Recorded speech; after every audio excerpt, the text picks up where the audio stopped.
In this video, I'm going to show you how we can audit our employees' start and end times. And like always, when we're dealing with video, we pop into the video page. Now, when we're examining our employees' start and end times, we need to know a little bit about their habits or about some of the policies at whichever location we're looking at.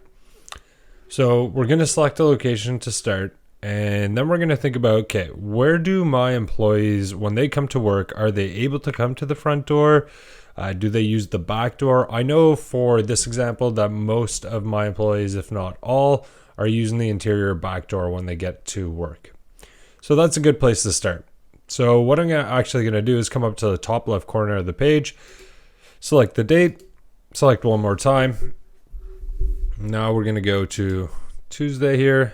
And I'm going to change this to approximately 4:30 a.m. And we'll switch the time over here. And I'm going to select this. So I noticed there's some activity that's going to happen right around here because that activity is being represented by this blue bar. Now, I don't know if it's at the door, so what I need to do for this is select my motion search, which is at the top here. Now, again, not going to draw over the entire door. That doesn't make any sense and will give me some false positives. What I do know is that if this door opens, this top portion, which would be very rare for somebody just walking by to trigger this top portion. But if the door opens, this will trigger 100%. And you'll notice that blue bar disappears. So now I can actually see when the first person comes in by clicking here. 4:56, we have some activity. I'm going to speed this up a little. And there's that employee who got in 4 minutes early, actually, because she was supposed to get in at 5 a.m. So that's how we identify our start times. And again, a lot of this has to do with your knowledge of the environment, right? So when your start and end times are. Here we're looking at another example. We're just checking to see this employee comes in a little late at 5:51. They should have been here at 5:30. So I would immediately go and save this clip. And the reason I'm saving this clip is because it shows them coming in past when they were supposed to. And it shows me that time, and then it shows me the video of them coming in and getting settled. So I would save that video.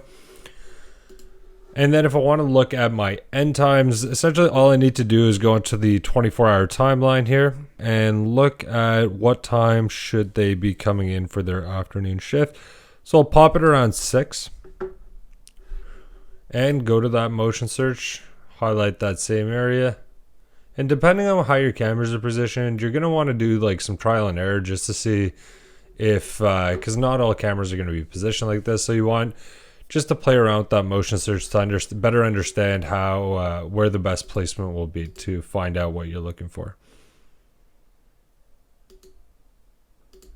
And this is actually going to give me fairly good representation of and as I'm doing this this audit here, I'm actually looking at her. So she started her break at about 6:52.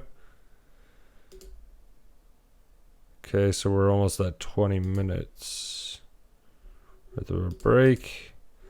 And I'll actually do this. This is how you use it, and like if you watch the video, you're able to see things that you normally wouldn't see. So 6:52 to 7:18, which they should only have a 10-minute break, so I might want to save that video.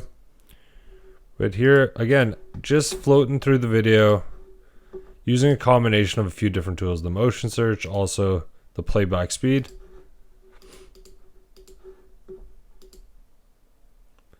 The other thing we can do in this scenario is pull up multiple different cameras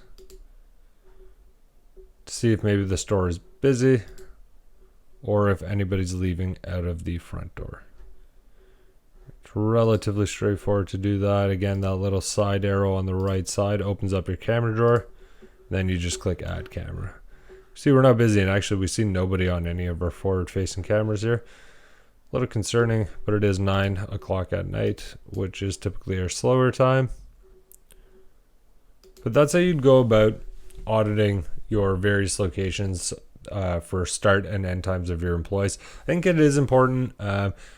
Probably not something you're doing every single day, although it is that quick that you can do it every single day. But it is good practice to keep your employees honest, especially if you're tracking one employee. You've had numerous conversations with them about showing up on time, and you want to make sure that moving forward they do. You'll be able to use or leverage the system to very quickly find out whether or not they are showing up on time. And that is how we use the motion search to identify your employee start and end times.